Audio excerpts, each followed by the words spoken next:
कहानी की शुरुआत चाइना के एक छोटे से शहर से होती है, जहाँ चेंग नाम का एक अंधा आदमी किसी के बारे में पूछताछ करते हुए एक जुए के अड्डे में घुस गया। पर उस अड्डे के मालिक से पूछताछ करने पर उसने बिना कोई जवाब दिए चेंग को तुरंत वहाँ से निकल जाने को कह दिया। पर तभी चेंग को एहसास हुआ कि उस अड्डे का मालिक कोई और नहीं बल्कि वही आदमी था जिसे वो ढूंढ रहा था। और अपने इस शक को पक्का करने के लिए उसने उस आदमी के हाथ पर लगी चोट के निशान को महसूस किया, जिसके तुरंत बाद ही चेंग ने उस आदमी पर हमला कर दिया। और उसके इसी हमले को देखते हुए वहाँ मौजूद सभी लोग चेंग को मारने के लिए आगे तो बढ़े, पर वो एक माहिर कुंफू योद्धा था जिसने पलक झपकते ही उन सभी को बड़ी आसानी से हरा दिया। जिसके बाद वो चुपचाप वहाँ से निकल गया। उधर जाओ यू नाम की एक 10 साल की लड़की अपने छोटे भाई के साथ कुछ खाना चोरी करके भाग रही थी, पर तभी कुछ गुंडों ने उन दोनों को पकड़ लिया। पर जाओ यू एक बहुत ही बेखौफ लड़की थी और उसने खुद को बचाने के लिए एक गुंडे के हाथ पर जोर से काट लिया। जिसके बाद वो गुंडा उस छोटी बच्ची पर हमला करने ही वाला था, तभी चेंग ने अंधा होने के बावजूद भी एकदम सटीक निशाना लगाते हुए उस गुंडे के सर पर एक ईंट फेंक के मारी, जिससे वो गुंडा वहीं लेट गया। चेंग को वहाँ देखकर सभी गुंडे डर के मारे वहाँ से भाग गए, जिससे खुश होकर जाओ यू ने चेंग को एक सेब देने की कोशिश की, पर चेंग ने इसके लिए साफ इनकार कर दिया। उसी शाम जब जाओ यू कुछ खाना चोरी करने के लिए घर में घुसी,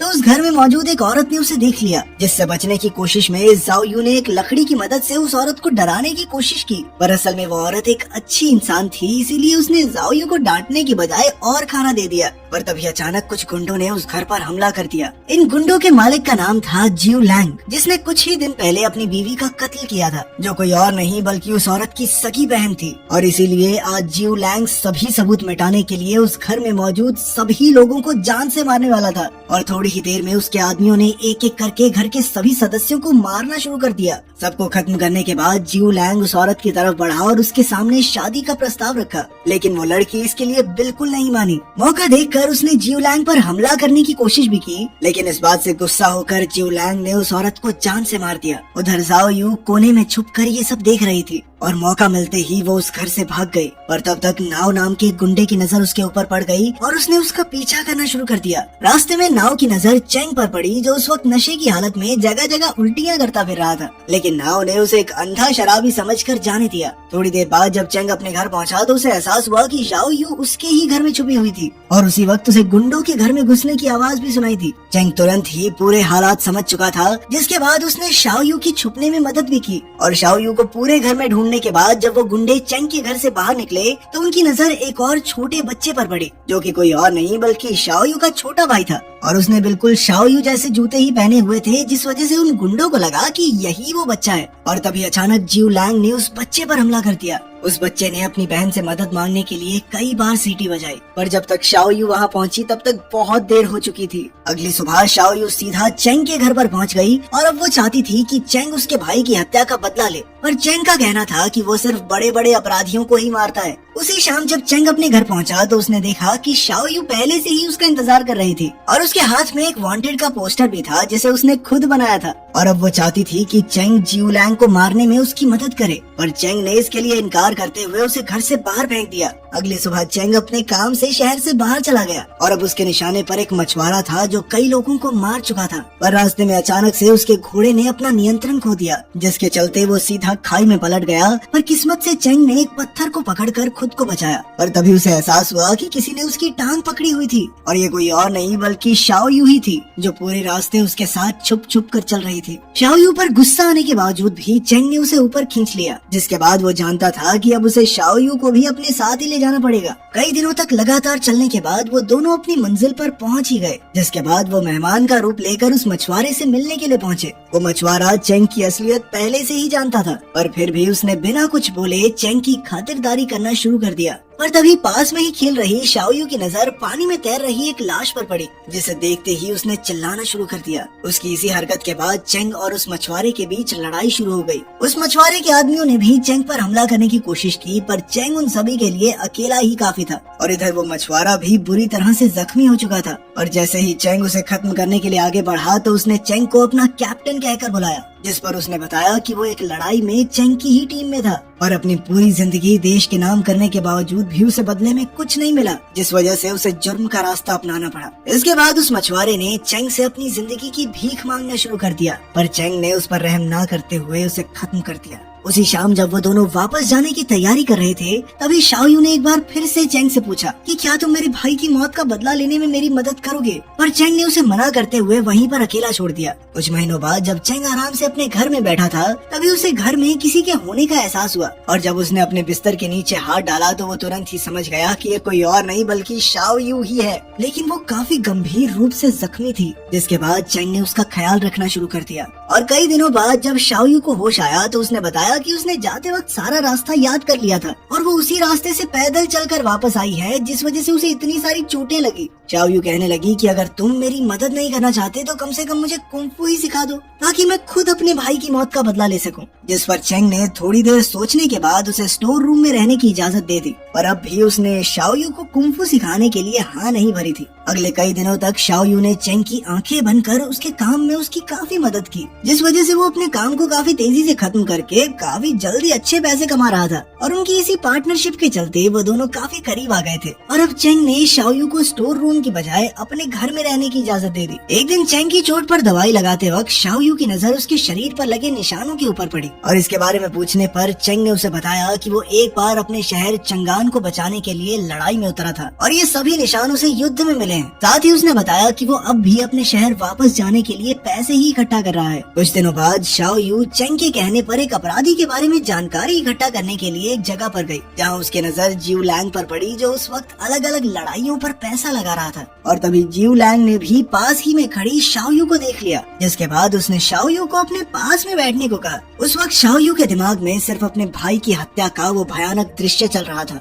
और वो उसी वक्त अपना बदला पूरा करना चाहती थी, पर इसके साथ ही उसे जिऊ लैंग से डर भी लग रहा था और इसीलिए वो चुपचाप वहाँ बैठी रही। वापस घर पहुँचने पर चेंग ने उसे बताया कि उसने शाओयू के लिए काफी अमीर परिवार ढूंढ लिया है जो उसे अपने साथ रखने के लिए तैयार था। यहाँ तक कि वो औरत दरवाजे पर शाओयू का इंतजार तक कर रही थी। और जैसे ही चेंग ने उसे गाड़ी में बैठाया तो शाओयू तुरंत ही ये कहते हुए उतर गई कि उसने अभी अभी अपने भाई के हत्यारे को देखा है और उसकी इस बात में एक अजीब सा दर्द था, जिसे महसूस करते ही चेंग ने शाओयू को कुंफू सिखाने का फैसला किया। और अगली सुबह से ही चेंग ने शाओयू को कुंफू की अलग अलग टेक्निक सिखाना शुरू कर दिया और अपनी मेहनत और लगन से शाओयू बहुत ही जल्द इन चीजों को सीख भी रही थी। इसके बाद एक दिन जब शाओयू घर पर अकेली सो रही थी तो नाओ एक बूढ़े आदमी के साथ उनके घर में घुस आया। असल में नाओ को जिऊ लैंग के वांटेड पोस्टर के बारे में पता चल गया था, जिन्हें शाओयू ने अपने हाथों से कई जगह पर लगाया था और अब नाओ सोच रहा था कि उसने ये सब जरूर चेंग के कहने पर किया होगा, पर शाओयू ने हिम्मत दिखाते हुए नाओ को पीछे धकेल दिया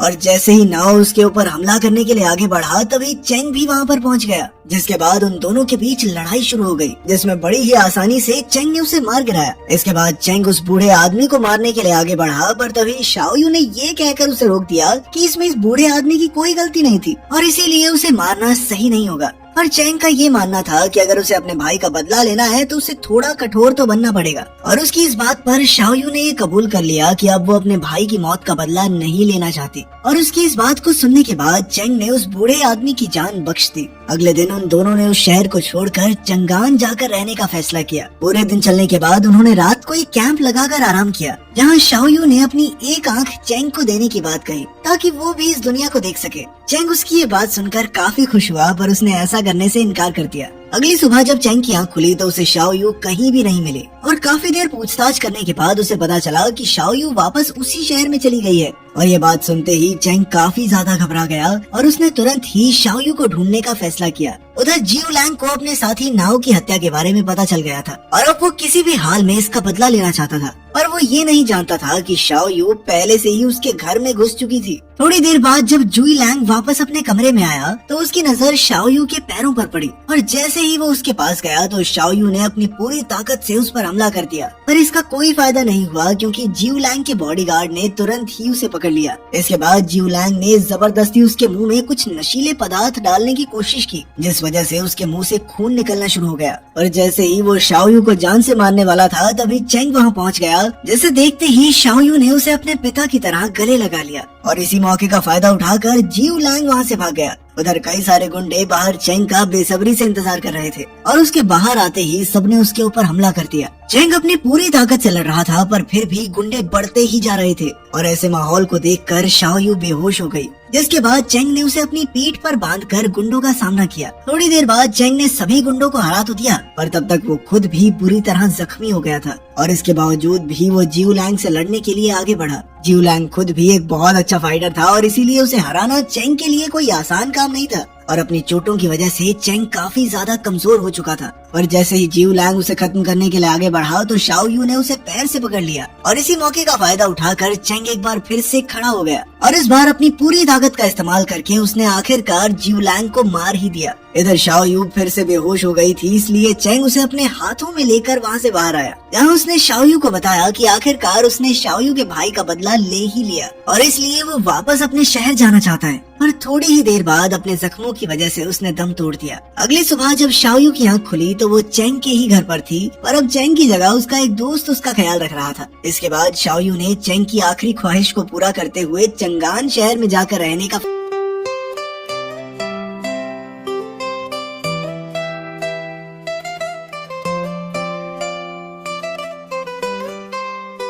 अखियां देना देने तू दिल दे करीब या माही मेरे सूनिया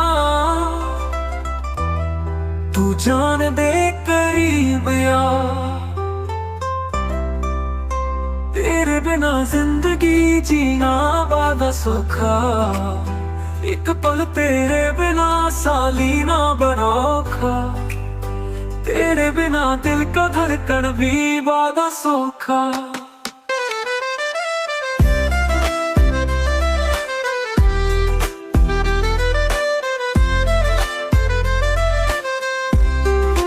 तू अखियां देना दे यार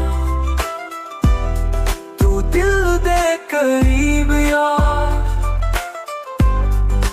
माही मेरे सूनिया तू जान दे करीब यार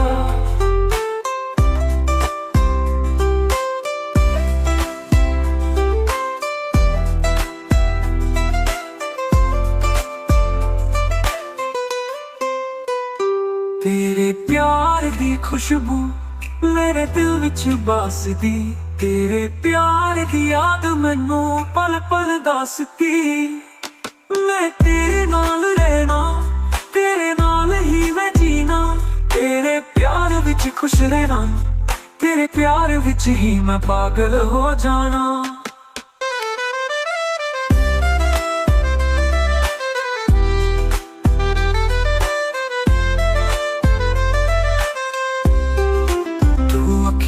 देना दे यार